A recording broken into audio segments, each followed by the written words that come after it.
이 시간 부모 섬김이라는 제목으로 은혜를 나누려고 합니다. 가정은 자녀에게 있어서 첫 번째 사회요, 첫 번째 학교요, 첫 번째 교회다라는 말이 있습니다. 자녀가 가정에 태어났을 때 그 자녀는 어렸을 때 처음으로 경험하는 사회고, 그리고 배우는 학교고, 그리고 하나님을 만날 수 있는 교회가 가정이라는 것입니다.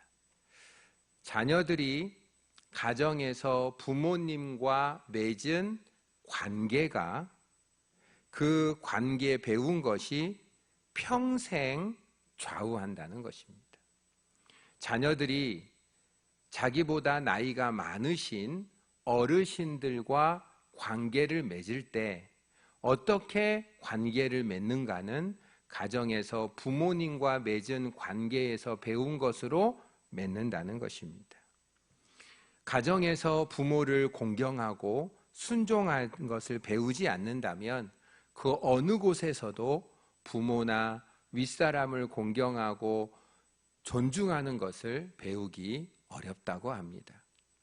성공하는 사람들을 분석해 보면 그가 갖고 있는 지능지수, IQ는 재능은 5%고 대인관계가 95%라는 분석이 나왔습니다. 그런데 이렇게 중요한 대인관계는 가정에서 부모님들을 통해서 배울 수 있다는 것입니다. 부모님은 하나님의 형상이고 하나님의 대리자입니다. 하나님께서는 부모들에게 자식을 낳고 양육하고 번성하고 충만하여 땅을 정복하고 다스리라는 5가지 명령을 주셨습니다. 물론 어느 부모도 완전하지 못합니다. 그래도 부모는 하나님의 사랑의 대행자인 것입니다. 부모를 공경하는 것은 궁극적으로 하나님을 공경하는 것입니다. 부모의 부모, 부모의 부모, 부모의 부모를 올라가다 보면 결국 아담과 하와가 나오고 아담과 하와를 만드시고 지으신 분은 하나님 아버지인 것입니다. 그러므로 부모님을 잘 모시지 못하는 것은 하나님을 잘 모시지 못하는 것이라는 것이죠.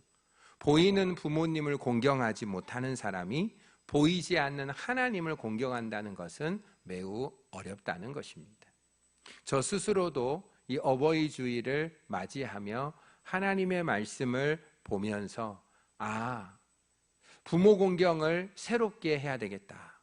그러면은 오늘 말씀은 부모 공경의 최고의 모델이 되셨던 예수님의 부모 공경을 살펴보고, 그리고 어떻게 하는 것이 부모님을 잘 공경하는지 그 방법에 대해서 살펴본 후에 성경에서 효하는 자에게 얼마나 복을 주시고 불효하는 자에게 어떻게 하는지에 대하여 듣기를 원합니다.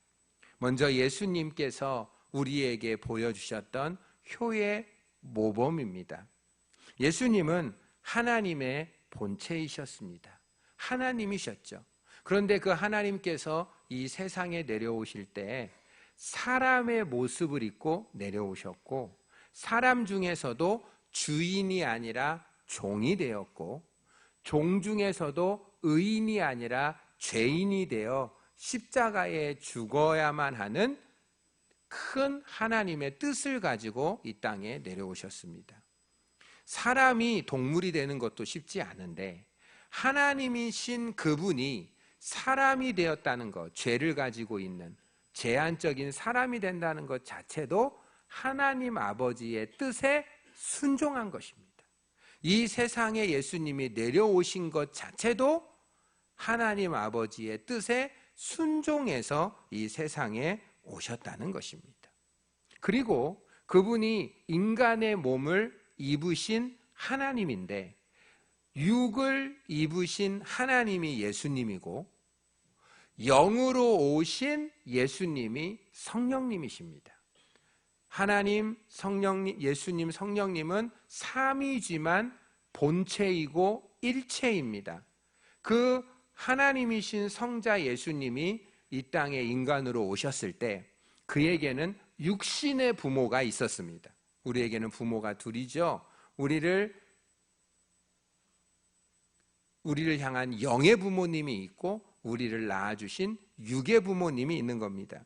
누가복음 2장 51절 52절을 보면 예수께서 함께 내려가사 나사렛에 이르러 순종하며 받드시더라. 그 어머니는 이 모든 말을 마음에 두니라. 예수님은 하나님이셨는데 이 땅에서 육을 입고 아기로 탄생하셨을 때는 그를 낳아준 마리아라는 어머니, 육신의 아버지 요셉이 있었는데 요셉이 목수였습니다. 그래서 공생애를 시작하기 전에 예수님은 육의 아버지에게 순종하면서 어머니 마리아를 잘 섬겼다는 것입니다. 예수님이 이 땅의 공생애의 사역을 다 마치시고 십자가에 못 박혀 죽으실 때 여러분, 사람이 극도의 고통을 겪으면 자기의 고통 외에는 아무 생각도 나지 않는다고 합니다. 그런데 예수님은 인간이 겪을 수 있는 최고의 고통인 십자가에 못 박혀 죽어가는 그 순간에도 자기의 육의 어머니 마리아를 생각해서 사도 요한에게 보라 내 어머니라, 여자여 보소서 아들이니이다 라고 말할 정도로 예수님은 죽기 직전까지 육의 어머니 마리아를 섬겼던 효의 극치를 보여주셨던 것이었습니다. 예수님이야말로 하나님의 뜻대로 이 땅에 오셨고 예수님이 복음을 전파하다가 육신의 부모들이 찾아왔습니다. 그때 예수님이 이런 말을 하세요. 누구든지 하나님의 뜻대로 행하는 자가 내 부모요, 형제요, 자매다. 우리에게는 두 종류의 가족이 있는 겁니다. 혈연으로 맺어진, 혈육으로 맺어진 육의 가족이 있는가 하면 하나님의 뜻으로 예수님의 보혈로 맺어진 영적인 가족이 있다는 것입니다. 예수님은 그 영적인 가족을 위해 이 땅에 오셨고 그분들을 섬겼다라는 것입니다. 예수님은 하나님 뜻 중심적 가족관을 가지고 계신 분입니다. 우리도 예수님을 믿는 자로서 혈연으로 이루어진 육의 가족도 너무 귀중하고 만약에 우리가 자기의 가족, 특별히 친족을 돌보지 않는다면 믿음을 배반한 자요 불신자보다 더 악하니라. 저는 이 말씀을 생각할 때마다 제 가슴이 너무 아픕니다. 우리가 예수님을 믿는 사람으로서 우리에게 주신 가족, 친족, 그들을 돌보지 않는다면 믿음을 배반한 자요 불신자보다 더 악하다. 우리는 정말 우리에게 주신 육의 가족을 정말로 잘 섬겨야 될 뿐만 아니라 예수님의 보혈로 하나님의 뜻대로 만들어진 영적인 가족도 예수님처럼 잘 섬겨야 되는 것입니다. 예수님은 목숨이 끊어지는 그 순간까지도 어머니를 생각하셨고 부모를 생각하셔서 그를 효도했고요. 제자들에게도 사도들에게도 부모를 공경해야 된다라고 말씀해 주셨습니다. 예수님의 사도들 중에 많은 사도들이 있지만 특별히 사도 바울이 에베소서 6장 1절에서 3절을 통해 구체적으로 부모님을 왜 공경해야 되고 왜 순종해야 되며 왜 존중해야 되는지에 대하여 그 이유와 방법에 대해서 에베소서 6장 1절에서 3, 4절까지 기록해 두었습니다. 자녀들아 주 안에서 너희 부모에게 순종하라. 이것이 옳으니라. 왜 우리는 부모에게 순종하고 공경하고 존중해야 될까요? 그것은 주 안에서 하나님을 가장 기쁘시게 하는 것이 부모를 순종하는 것이기 때문이라는 것입니다. 그리고 이것이 옳으니라 라고 적혀 있는 것은 자연법칙이라는 것입니다. 이 세상의 모든 자연은 자기를 낳아주고 길러주신 부모를 공경하게 돼 있다는 것입니다. 이것이 옳으니라. 내 아버지와 어머니를 공경하라. 이것이 약속이 있는 첫 계명이다. 여러분 10계명을 자세히 보면 위로는 4계명이 있어요. 나 위에는 다른 신을 섬기지 말라. 우상 숭배하지 말라.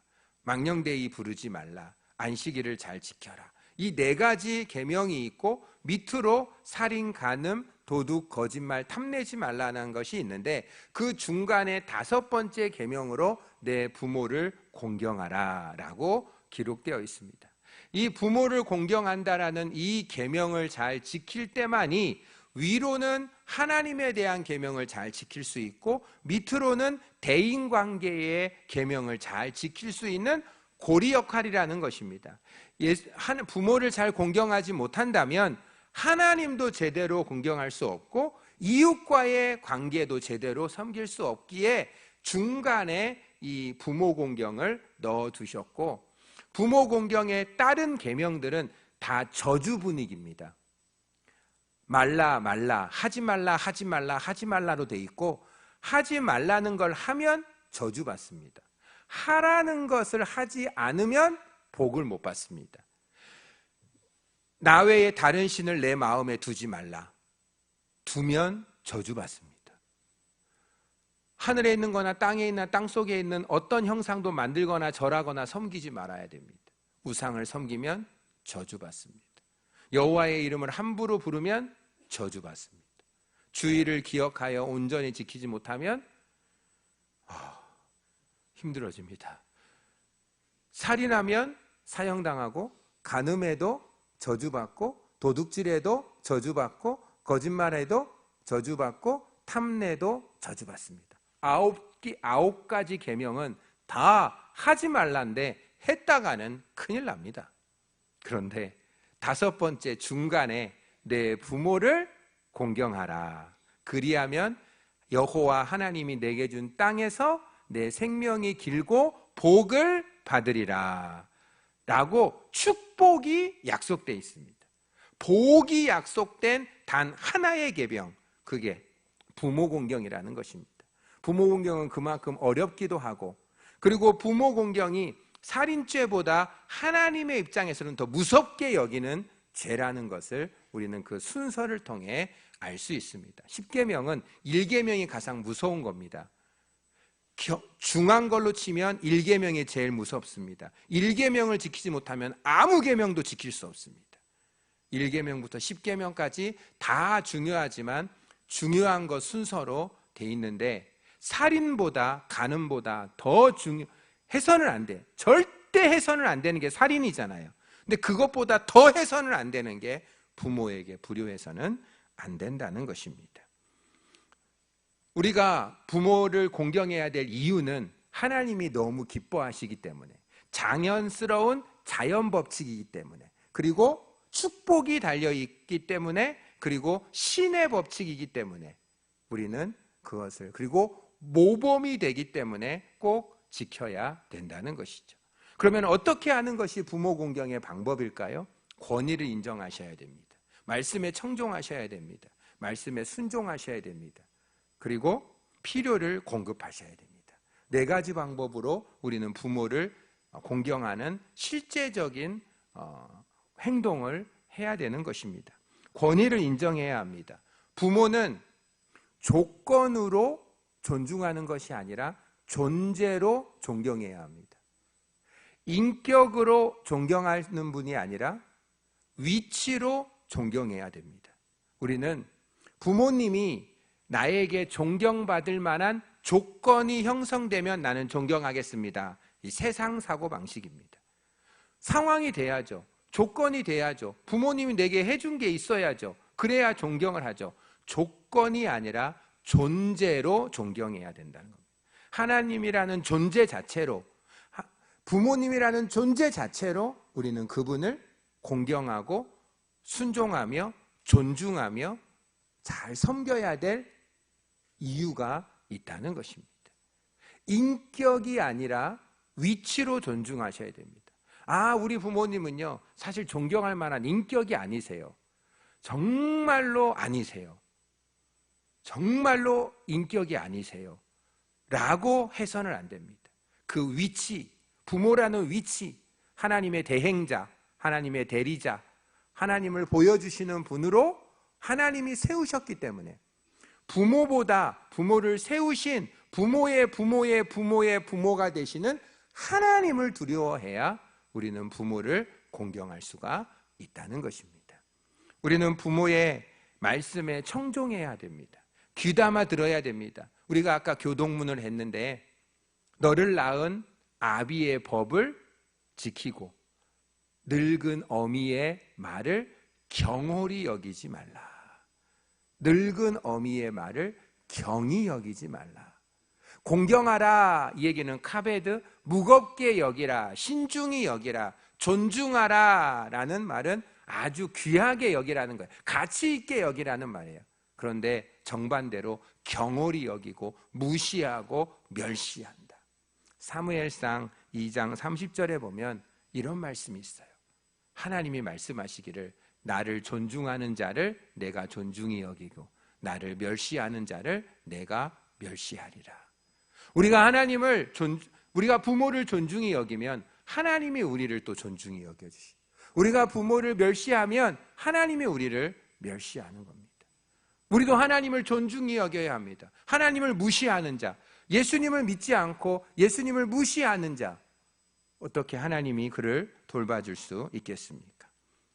부모의 말씀에 청종하고 잘 귀담아 듣고 경홀히 여기지 말아야 될 뿐만 아니라 말씀에 순종하셔야 합니다. 잠언서 23장 25절에 보면 내 부모를 즐겁게 하며 너 낳은 어미를 기쁘게 하라. 제가 이런 이야기를 들었습니다. 어떤 청년이 있는데 그 청년은 미국에서 아주 엘리트입니다. 아주 성공하고 유망해요. 선박회사의 아주 높은 자리에 스카웃이 돼서 원양어선을 탈고 먼 바다에 떠나게 됐어요. 그게 본인의 꿈이었어요. 어렸을 때 꿈이었어요. 근데 그 꿈이 이루어진 거죠. 그래서 그 꿈을 이뤘다고 기뻐해서 짐을 싣고 떠나는데 어머니가 그렇게 안 하려고 했는데 어머니가 그 아들을 보고 펑펑 우는 거예요. 그리고 나서 이런 얘기를 하는 거예요. 아들아, 정말 미안한데 내가 너를 저 바다에 보내놓고는 사실 단 하루도 편히 자지 못할 것 같다. 내가 너무 마음에 근심이 되고 너가 하루하루를 저 파도와 어떻게 살 것을 생각만 해도 지금 내 가슴이 이런데 너를 바다에 보내면 나는 정말 못 살 것 같다 라는 말을 하는 거예요. 그 아들이 이 말을 듣고 고민에 빠졌어요. 그러다가 그 아들이 결단을 내립니다. 꿈을 접고 어머니에게 돌아옵니다. 어머니의 마음이 그토록 근심이 되고 걱정이 된다면 차마 제가 내 꿈을 향하여 나갈 수는 없을 것 같습니다. 그러나 저를 위해서 더 기도해 주십시오. 이 어머니가 이 아들을 위하여 정말 평상시에도 열심히 기도해 왔지만 더 열심히 기도하고 아들을 볼 때마다 그 꿈을 접은 아들, 그 아들을 위하여 눈물로 기도했는데 그 아들이 미 합중국 1대 대통령 조지 워싱턴 대통령이랍니다. 조지 워싱턴 대통령이 어머니의 마음에 근심이 될 것이 두려워서 꿈을 접었지만 하나님은 그 아들을 축복했다는 겁니다. 어떤 아들이 필라델피아에 있는 한 아들이 엄마가 너무 가난해요. 아버지가 일찍 돌아가셔서 너무 가난해서 어머니가 가방에다가 물건을 싣고 그거를 전달해 주는 일로 겨우겨우 자식 몇을 키우는데 옛날에 가방이 다 가죽 가방이었대요. 가죽 가방. 그러니까 그 가죽 가방에다가 물건을 담고 가는데 가죽도 무겁고 물건도 무겁고 또 갔다가 물건 내려주고 가죽은 또 들고 오고 그 연약한 어머니가 이걸 고생하는데 어린 아들이 참 도와줄 건 없고 너무나 마음이 아프더래요. 그래서 이 아들이 종이로 가방을 만들기 시작했대요. 종이는 가볍잖아요. 종이로 가방을 만들어서 딱 피니까 밑에 사각형 공간이 생기는 거예요. 그래서 무겁지 않은 물건을 여기다 넣고 그거를 가지고 어머니에게 줘서 어머니가 그걸로 했는데 이게 종이 가방의 최초 발견이랍니다. 지금 우리가 백화점에서 종이 가방 들고 다니잖아요. 그게다가 효도 가방이래요. 그 종이백이 효도백이래요. 놀랍지 않습니까? 어머니의 고통을 덜어드리기 위해 생각했던 그 아들이 그것 때문에 순간 그 집이 부자가 돼버린 거예요. 그 어머니를 위해서, 고생하는 어머니를 위해서 근심 끼치지 말아야 된다 라는 말, 그것을 위해서 순종하다가 이렇게 복을 받았다는 것입니다. 우리는 부모님의 필요를 공급해야 합니다. 디모데전서 5장 4절.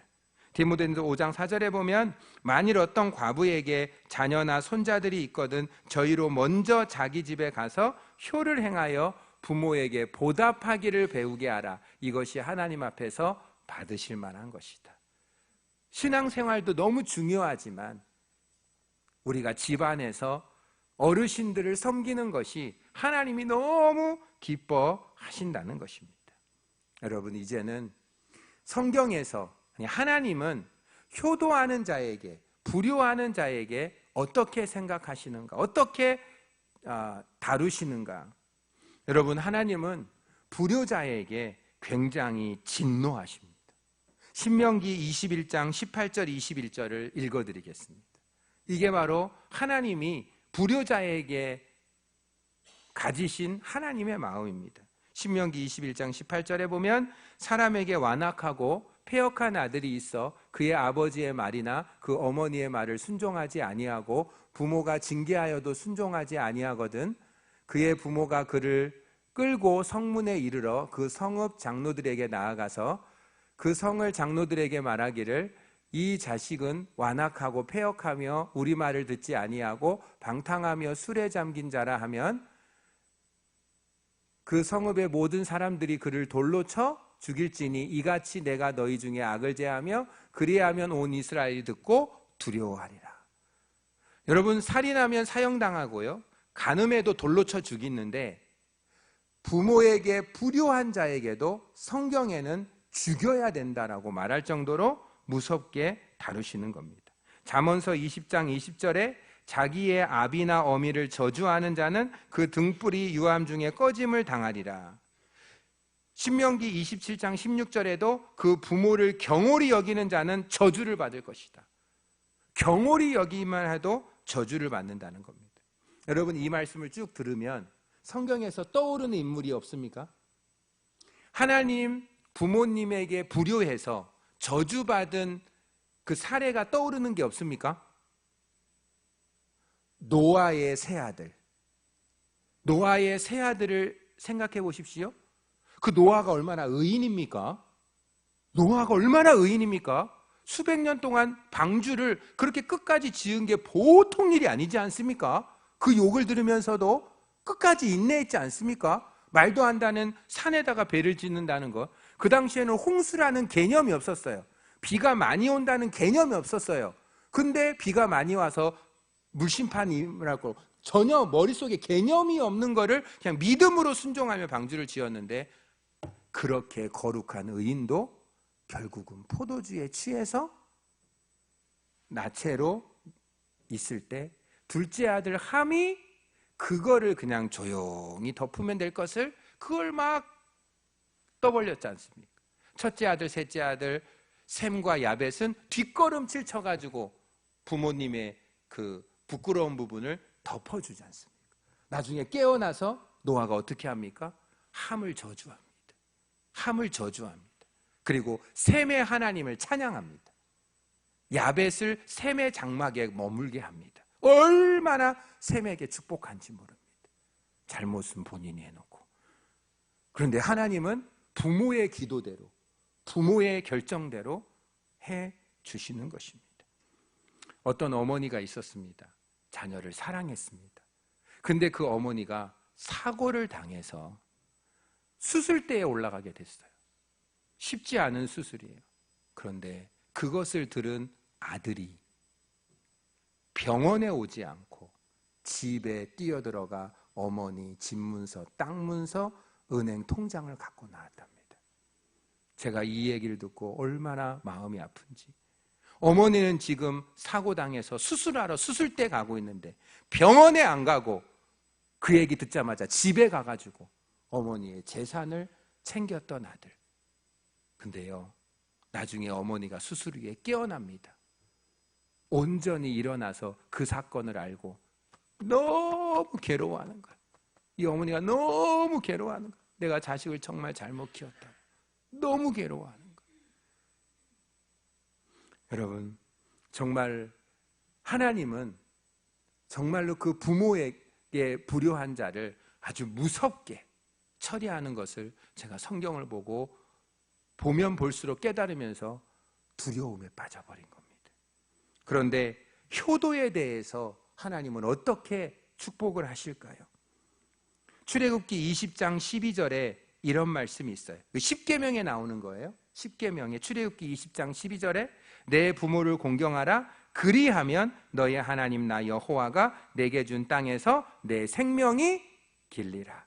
신명기 5장 16절에도 신명기를 한 번 더 해석한 거예요. 신명기 5장 16절 너는 너의 하나님 여호와의 명한 대로 내 부모를 공경하라. 그리하면 너의 하나님 여호와가 내게 준 땅에서 내 생명이 길고 복을 누리리라. 할렐루야. 거기에 공통적인 게 뭐죠? 장수한다고 돼 있죠. 우리 지금요 장수하려고 옛날에는요 대한민국 사람은요 장수한다면요 뱀도 잡아먹는데요. 그러셔요? 저도 들었는데 진짜 그렇다네요. 제가 살았던 태국에요 우리 옛날 분들 있잖아요. 옛날 분들이 와가지고 막 코브라를 다 잡아먹었대요. 왜요? 장수한다니까. 장수한다면 뭐도 들이키신대요. 와우. 그렇게 우리의 소원은 오래 사는 거예요. 그런데 그래도 오래 못 살잖아요. 근데 성경에 보면 너무나 간단해. 효도하는 것이 잘 사는 거예요. 여러분 창세기 3장에 하와가 뱀한테, 그러니까 마귀가 들어간 뱀한테 유혹받고 그 원죄 짓잖아요. 이런 말이 있어요. 만약에 아담과 하와가 한국 사람이었으면 절대 원죄 안 짓는다고. 뱀은 나타나면 다 잡아먹으니까 뱀이 아예 유혹을 하기 전에 먹어버린대요. 그러니까는 한국 사람이 최초로 지원받았으면은 원죄가 없었을 거라는 모 사람의 말을 할 정도로 이 얘기의 핵심은 뭐죠? 그만큼 한국 사람은 오래 살기 원한다는, 진시황처럼 오래 살기 원하는데, 그래서 오만 것을 먹어도 소용없다. 효도하면 오래 살 줄 믿습니다. 우리는 다 알고, 세상 사람들이나 우리는 너무 간단하잖아요.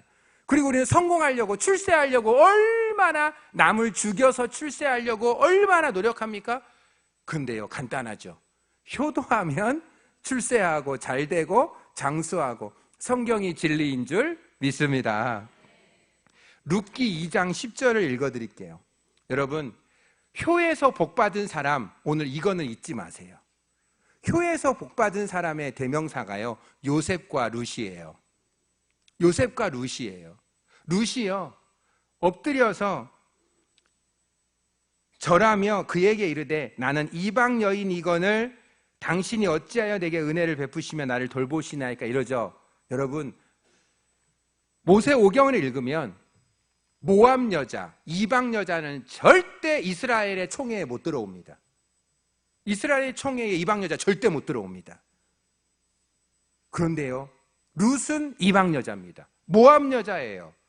그런데 이 모압 여자인 룻이 나오미 시어머니를 공경하는데요, 자기 남편이 죽고 그리고 어머니의 시아버지도 죽고 여자 3명이 남아있는데 자기 동생은 딴 남자 만나러 갔는데 이 이방 여자가 나의 어머니의 하나님이 내 하나님이다.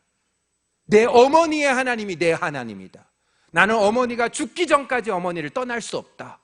그래서 그 어머니를 따라 예루살렘으로 돌아와서 먹을 게 없잖아요. 이삭을 줍기 시작하는 거예요.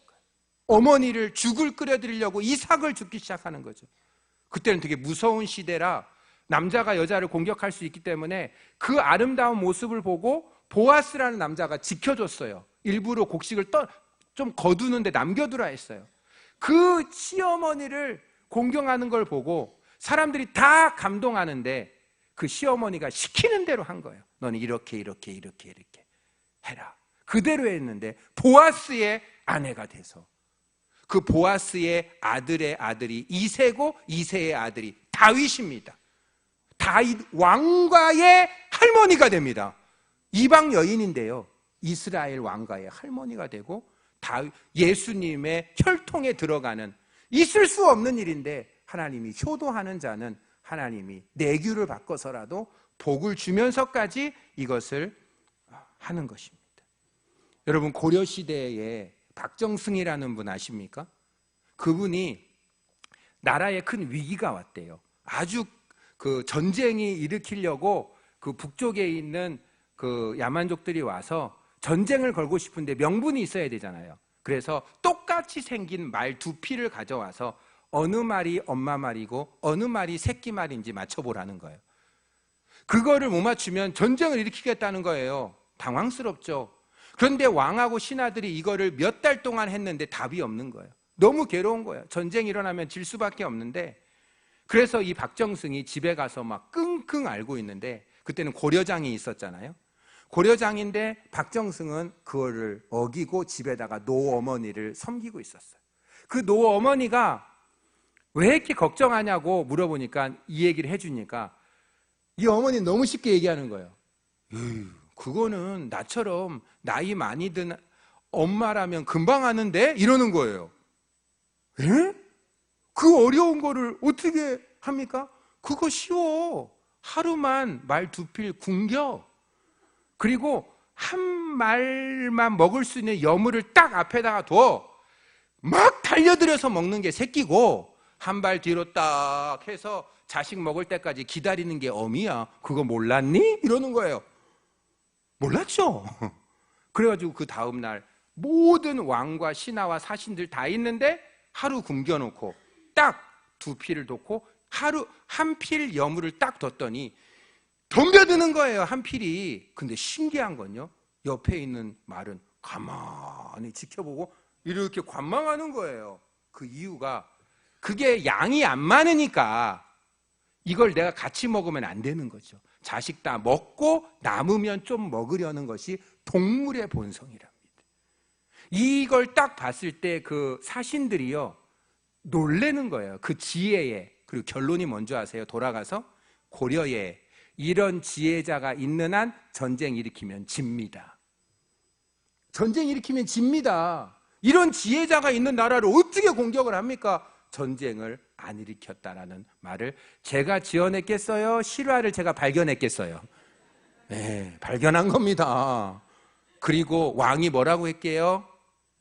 신장로님, 왕이시면 뭐라고 결정하시겠어요? 앞으로 고려장을 뭐 하도록 하여라?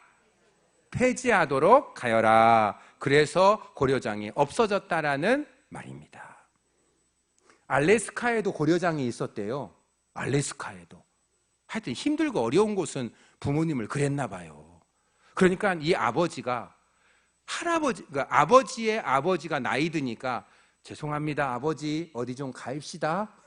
눈썰매에 딱 태워가지고 한 달 양식 딱 싣고 자기 아들을 태워가지고 멀리 가서 아버지 두고 한 달 양식 두고 눈썰매 버려두고 아들 손 붙잡고 오는데, 아들이, 손자죠, 아들이, 아버지 잠깐만요, 어딜 막 뛰어가. 어디 갔을까요? 썰매 가지러 가서 막 끌고 와. 야, 그거 그냥 내버려. 왜 그런 걸 가져와? 아들이 하는 말이 뭐예요? 아버지도 나중에 나이 드시면 눈썰매 또 살 필요 없이 있는 거 쓰면 안 됩니까? 와, 여러분, 갈라디아서 6장 7절을 읽고 마무리를 합시다. 갈라디아서 6장 7절에 스스로 속이지 말라. 하나님을 업신여기지 아니하시나니 사람이 무엇으로 심든지 그대로 거두리라. 내가 부모님에게 한 그대로 내 자식이 내게 하리라. 내가 우리 부모님에게, 우리는 영원히 안 늙나요? 영원히 안 늙나요? 저도 이제 아직 젊지만 좀 있으면 저도 이 선물 받아야 됩니다.